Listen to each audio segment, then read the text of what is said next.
And the last 12 months were very busy for Rise to Remain. So could you do a short resume of historic of all 12 Yeah, sure.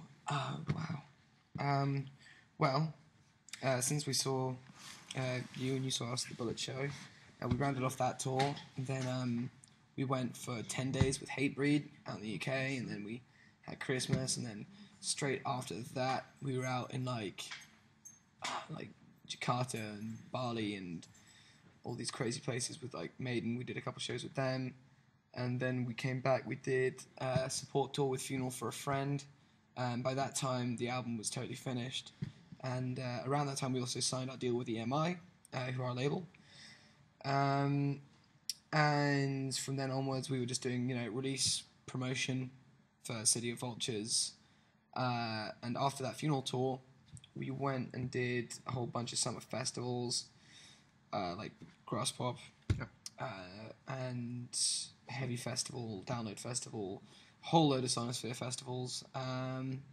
Then after that, we continued into September, and we released the album. We released the record on September 5th, and we started our first UK headline tour on September 7th, which went really, really well. Ended up selling out the London date, and a couple other ones sold out on the day and stuff like that. So that was a really, really great tour for us.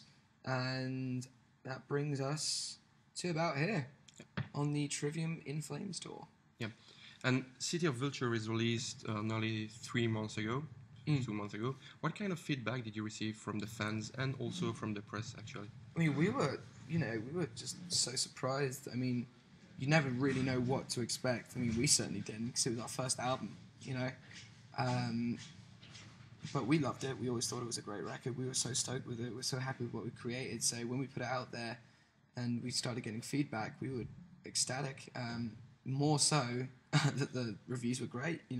The critics really liked it, and the fans seemed to love it as well, which is really, really cool. As soon as we released that, we went on our headline tour 2 days later, like I said, and it was like the album had been out for like 2 years. Yep. People knew the words, they knew the songs back to back, and it was really interesting. One night, I think I said like lyrics slightly different, and somebody picked up and it was like, it was really good tonight. You said a lyric slightly different, and I was like, yeah, as in like I said and instead of the or something like that. So people knew the album really well, and all the reactions have been great. We've been really stoked with it. Really, really stoked with it.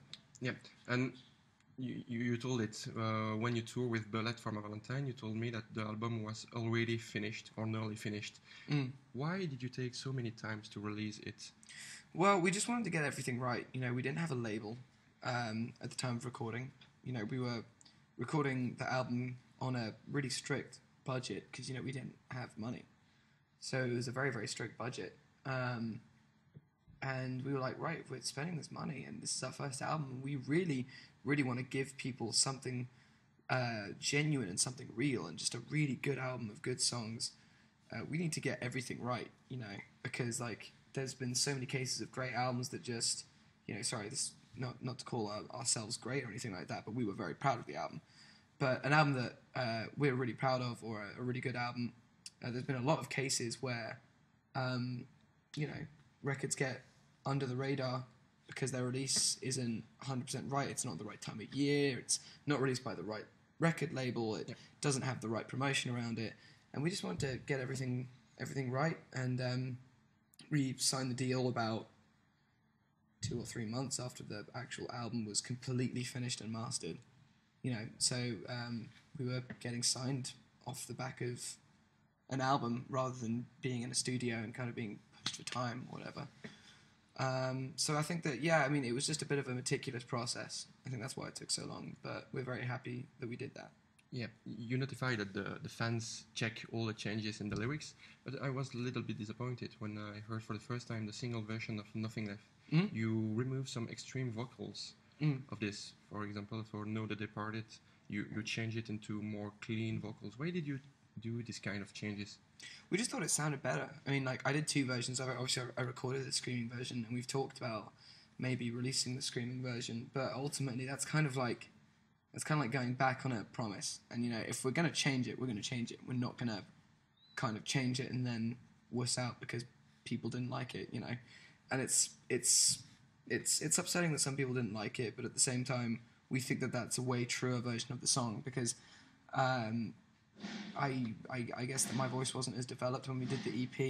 You know, we were playing a different tuning, and now that we had this opportunity for me to sing more and really do that kind of whole presentational thing, I think that that was a song that we felt just worked way better because the album itself has got so much screaming on it and so many hardcore sections that, you know, we didn't want it to get cloying, and we didn't want to be one of these like screamo bands that's got a, you know, intro, verse, pre-chorus, screamed, and then a sung chorus, and then a screamed verse even. You know, we didn't want to kind of conform to that cliche. So I think that that's one of the reasons we changed the vocals to Nothing Left is just because it sounded better, to us at least. Yeah.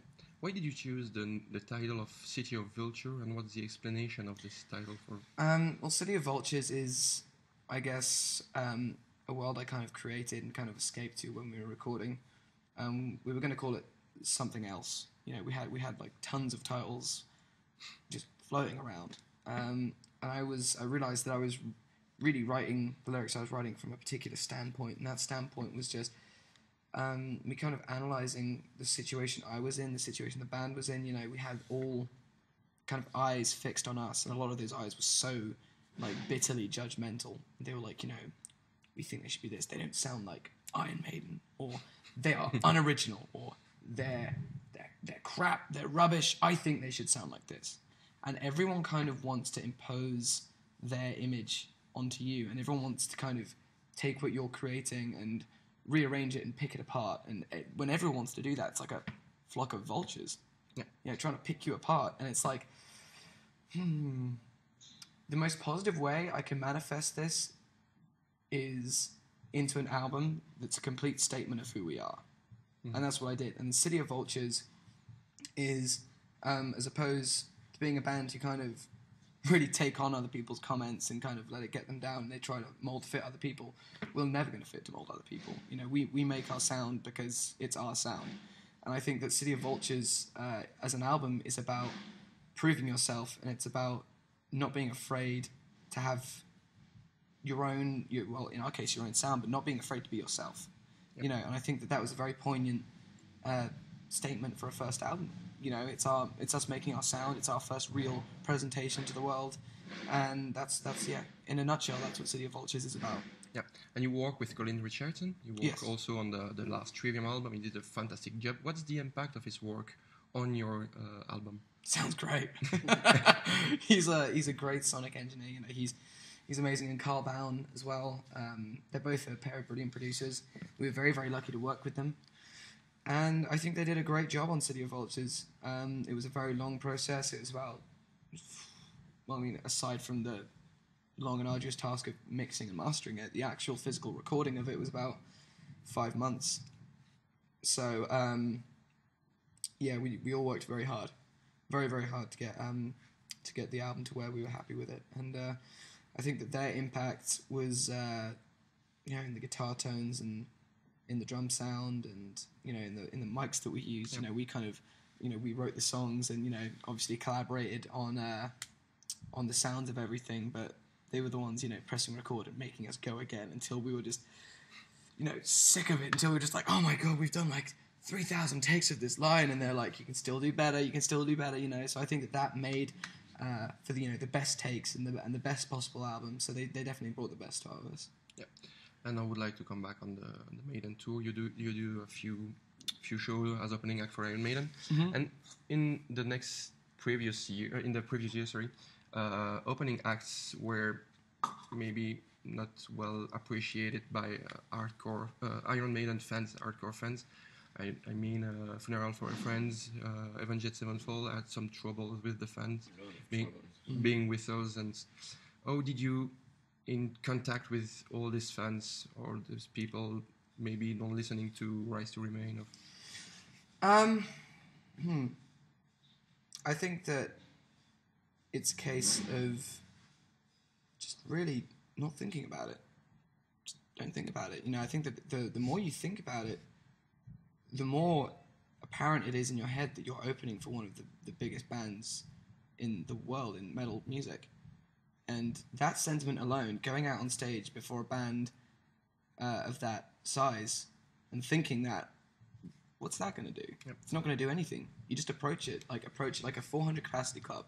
You know, what do we do in a 400 capacity club? We go out there and we give it hell. We tear the stage up, and you know, we just present our music. I think that's it. You know, no bullshit. You know, we don't waffle around and try to get everyone doing a you know, crazy amount of stuff they don't want to do. We just go out there and play our music, and if the crowd are up for it, you know, we'll go with what the crowd's feeling. You know. Yep. And I think that was why we did pretty well in the Maiden shows, is because we weren't up in their face, spitting on them, calling them pussies, being dicks to them, because that's not a Maiden crowd. You know, a Maiden crowd like to spectate, they like to watch. You know, they don't like to punch each other in the face. And, you know, and our crowd loves that. Our crowd loves that. You know, we love to punch each other in the face. You know, that's our thing. But, you know, I think that a good band should be able to adapt to any sort of live situation and kind of, you know, just with due course, just be like, all right, okay, I see what these guys are like. I think that we should play it like this tonight, guys. Yeah. You know, you got to cater to an audience, because at the end of the day, you're there to entertain, you're there to put a smile on people's faces. Yeah. And about Iron Maiden, are you not annoyed of being always compared to your father, or to promote some stuff? We say that Rise to Remain is the band of Austin, songs of Bruce. Yeah. Are you not annoyed by this fact of always compared maybe to him? Dude, the day I give a fuck, I'll let you know. It's the easier solution. Yeah, I really give a shit. So, more on Facebook, some of your friends call you Mr. 41 because you've been elected as the 41 person by most influential person by Kerrang, I think. Oh yeah. What kind of reaction did you have after being elected as a 41 most influential person? I showed my mum. I was like, "Mum, check it out." And that was about it. I mean, like, I'm not gonna go down the shops and be like, "Hey, come on." What am I gonna like? I'm not a dick. I was like, you know, that's cool. That was really nice of Kerrang to. It was really, really nice of Kerrang to put me in there. I was with a lot of people that I admire, a lot of people that I look up to, and it was cool. It was nice to be up there. And when you take a look in the mirror and you see the way that you, all the things you do since the Allied area, what's the major improvement that you think you had? I think my voice. I work at it all the time.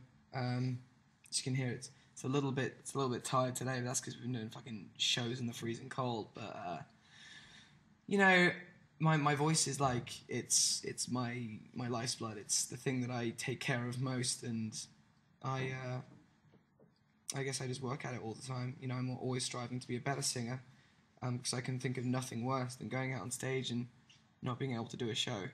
You know, that would kill me. I hate it. We've only ever cancelled one show, and that was when I got laryngitis on our headline tour, and we rescheduled it. We didn't even cancel it. We played it instead of, I think it was like the 8th or 9th show, when I got a throat infection and I got really sick and I couldn't do it. And we still rescheduled that, and we still played that show at the very end of the tour with like all tickets still like, you know, available and stuff like that. So I guess that it's just my voice. I think that that's the most improved thing about me. Yeah, and in Grasp Up, I asked you about the old EP that you never released again in Europe from Allied area. Mm. And I would like to know if we could expect a new release of this EP or something like new live materials. Well, since you asked so nicely, I don't know, you know, maybe. We'd love to bust that out. You know, they're great songs to play. They're really good fun. So, you know, I would never say never. But at the minute, I got to be honest, we don't actually have plans to bust them out. At the moment, we're focusing more on, you know, just writing new material for the second album and just kind of upping the game. Actually, we were just before I came down here, we were just running a whole bunch of new stuff upstairs. So we've got a shitload of new ideas. So we could expect a new album in a few months, no? No, not a few months. Maybe a few years. You know, we'll see. Well, but we're not really sculpting it yet. We're just kind of compiling ideas. And to be honest, we've been compiling ideas since we finished City of Vultures. Okay. So to close the interview, each year we do a kind of top 5 of all the best albums of the year. What's yours? What's your top 5? Ooh, well, here's the tricky part. I can't remember albums that were released this year. Maybe Trivium or Machinette? No. I really like the Machine Head record, and I really like the Trojan record. I'll say those two. I want to do it in order, because you know, I'm going to be a dick. I'm not going to do it in any particular order. I'd say for him, In Flames.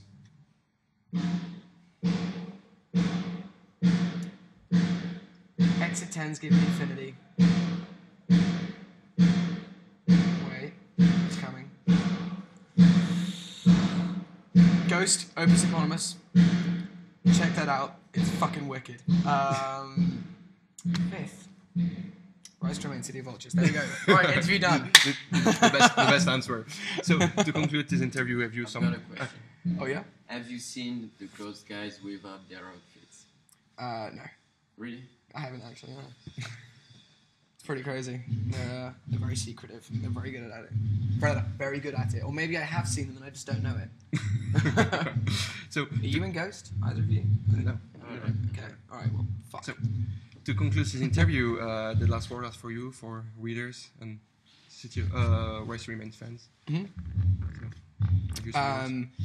Thank you very, very much for checking the interview out. I hope you enjoyed the album. We'll see you very, very soon. And don't kill each other. Peace out. Love you loads.